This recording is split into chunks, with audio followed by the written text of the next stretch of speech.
Salam sejahtera untuk kita semua. Perkenalkan, saya Fidelis Rimaling, masyarakat muda Desa Ketang, Kecamatan Lelak, Kabupaten Manggarai. Izinkan saya bersuara mengenai dampak COVID-19 dari aspek pendidikan. Kita sedang menghadapi wabah virus yang mematikan.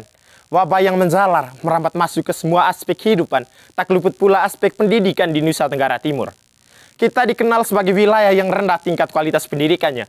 Oleh karena itu, penguatan kualitas pendidikan di masa ini mesti dilakukan. Saat ini, kami turut merasakan tragedi pendidikan.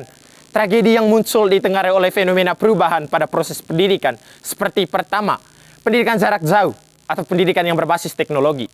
Ini merupakan tantangan serius terhadap situasi dan kondisi orang tua ataupun siswa itu sendiri.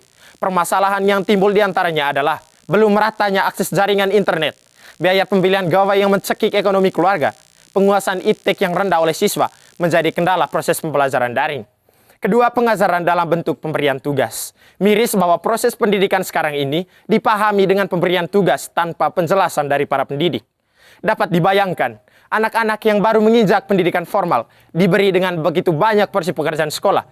Seperti siswa-siswi sekolah kelas 1, sekolah dasar yang diberi dengan begitu banyak tugas, lalu yang dikerjakan oleh orang tua, kakak, dan yang lebih mengkritik lagi oleh kakak atau neneknya. Ketiga, ketimpangan penggunaan teknologi antara siswa dan pendidik. Penggunaan teknologi yang tidak seimbang menghambat proses pengajaran, sehingga kualitas sumber daya manusia yang dihasilkan di sini masih terbelakang.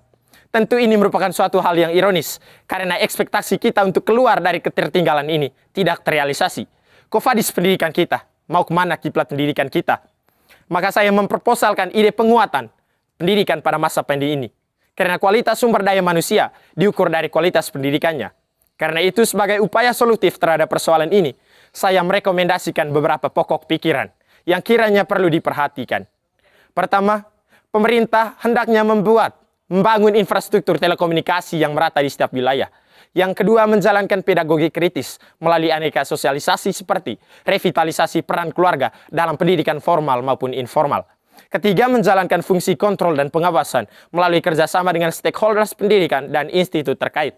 Keempat, memperkuat lembaga kemasyarakatan dalam desa guna membantu proses pendidikan daring ini. Kelima, menjalin kerjasama dengan komunitas-komunitas lokal di desa yang mampu memberdayakan peserta didik selama masa pendidikan jarak jauh ini. Demikian hal yang dapat saya sampaikan. Sekian dan terima kasih.